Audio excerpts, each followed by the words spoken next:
Cuban ring and dipped it in a fountain.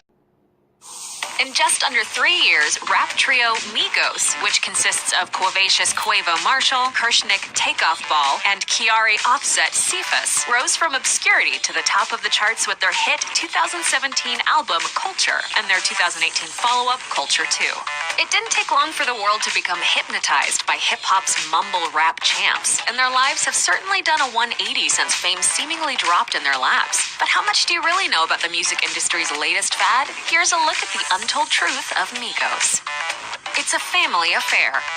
In an interview with GQ, it was revealed that Quavo and Takeoff are uncle and nephew, respectively, while Offset is Quavo's cousin. Quavo told The Fader that Takeoff's mother raised the two of them together. Takeoff's mama took care of everything, and us. We always stayed in the same house. We share everything. He's basically like a brother. Takeoff seconded the sentiment by saying, I don't look at him as my uncle, but more as my brother. But we always have clowned on each other. He is my uncle, so I gotta clown on him. You gotta be funny. Crime sprees funded their image.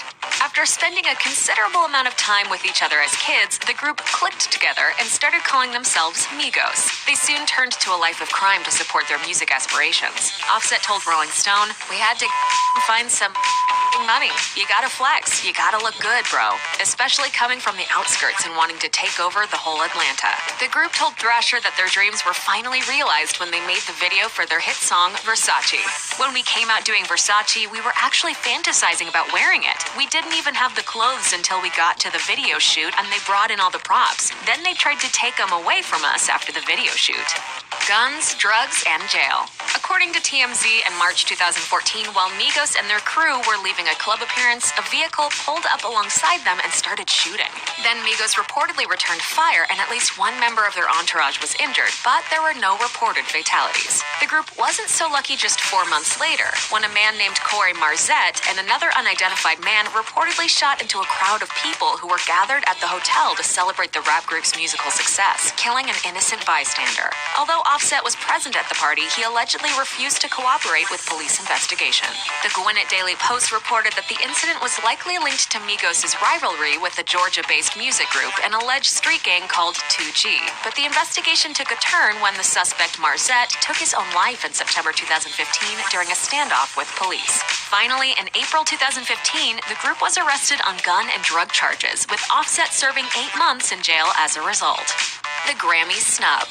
After successfully climbing the charts in 2017 with their breakout album Culture and their smash hit Bad and Bougie, Migos thought for sure they'd be snagging a Grammy Award. During an interview with Beats One, Quavo boasted, I feel like we worked the album for a whole year and wrote it the whole year. That's why I feel it's our time to take that Grammy home. Instead, it was Pulitzer Prize winner Kendrick Lamar who took home the Grammy for Best Rap Album. Quavo wasn't pleased, telling Enemy, there is nothing bigger than the Culture album this whole last year.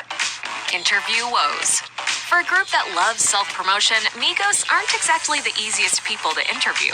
Enemy noted that the group was 5 hours late to their interview, while Migos also infamously walked out of an interview with Dana Cortez after she asked Offset a question about his onstage wedding proposal to fellow rapper Cardi B. At the 2017 BET Awards, though, the shoe was on the other foot when interviewer Joe Budden literally dropped the mic and walked off after getting frustrated with the group's attitude. That reportedly led to an altercation that had to be broken up by security. LGBTQ backlash. Considering their entire career revolves around choosing just the right words to craft a hit lyric, it's surprising that Migos has claimed multiple times that comments they made about the LGBTQ community were the result of simple miscommunication. After rapper I Love McConan received widespread support for coming out on Twitter, Offset told Rolling Stone, McConan only received backing because the world is f***ed up. Takeoff added, the world is not right. After intense backlash, Migos released a statement on Twitter explaining that they only meant it was so sad that McConan had to hide his true self in the first place. Obviously. We feel the world is f***ed up that people feel like they have to hide, and we're asked to comment on someone's sexuality. We have no problem with anyone's sexual preference. We love all people, gay or straight, and we apologize if we offended anyone.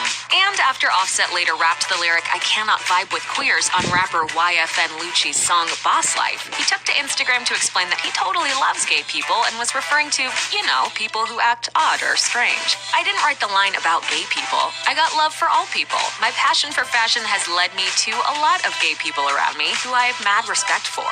I'm not in a place where I'm hating like that. See, just a misunderstanding. Straight off the dome. It may or may not come as a surprise that Migos doesn't actually write their songs. Actually, nobody does. Instead, they told Vice that they have a unique creative process where each member takes 20 minutes in the recording booth to just make up whatever they can. And then afterwards, they edit the results together into a track. Offset explained, "We never wrote a song before. We ain't ever wrote no song. Everything we do comes straight off the dome. We go into the booth and record it, and it comes out a masterpiece." Jeff Goldblum is a big fan. One of their most unlikely fans is none other than superstar actor Jeff Goldblum, who is actually a musician in his own right, headlining a weekly jazz show in Los Angeles. And he told Vice he'd love to collaborate with Quavo and Migos. "Oh my gosh, I'd be thrilled to do any little thing with him and them. Yeah, that would be a lot of fun. It could go anywhere. That's a great idea. Bad and Bougie with Jeff Goldblum adding a jazz touch? Now that's a hit single we can't wait to hear." Thanks for watching. Click the Nicki Swift icon to subscribe to our YouTube channel. Plus, check out